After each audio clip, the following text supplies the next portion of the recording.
Hello friends, કેમ છો? મજામાં? તો આજે એક નાનકડી વાત છે જે મેં વાંચી છે ઇન્ડિયન ઇંગ્લિશ લિટરેચરની અંદર.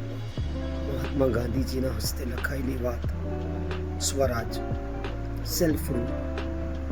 તેમાં મહાત્મા ગાંધીજીએ ત્યારે જ કહી દીધું કે બધા જ વર્ગ જે હોય છે તેને એક કરીને ચાલવા માટે કઈ વસ્તુ ધ્યાનમાં રાખવી જોઈએ. એની અંદરમાં સ્વરાજની વાત કરું, સેલ્ફ રૂલ. તો સ્વરાજની અંદરમાં અંગ્રેજને ઇન્ડિયામાંથી ભલે ભગાડવામાં આવ્યા હોય, અંગ્રેજોને ઇન્ડિયામાંથી ભલે ભગાડવામાં આવ્યા હોય અને આઝાદ થવું તે સ્વરાજ નથી. પરંતુ આપણે સ્વરાજ ક્યારે મળશે? સ્વરાજ, સેલ્ફ રૂલ ક્યારે મળશે?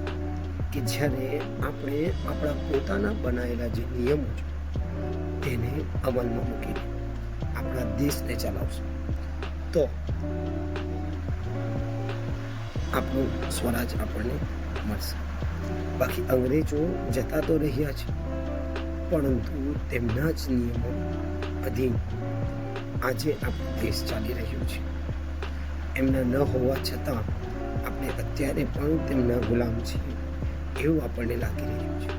તમે જુઓ છો, સમાજની અંદર ઘણી બધી વસ્તુઓ થાય છે જેમાં આપણે કંઈ પણ બોલ્યા વગર આપણને દબાવવામાં આવે છે.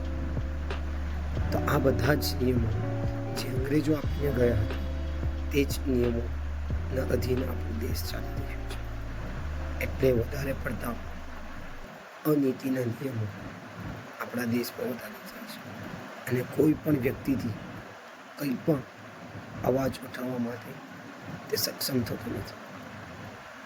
તો આ બધી પ્રોબ્લેમ, આ બધા ફેસીસ આપણે ફેસ કરવા પડે છે. તો થોડું વિચારો, સમજો અને આગળ વધો. Thank you so much.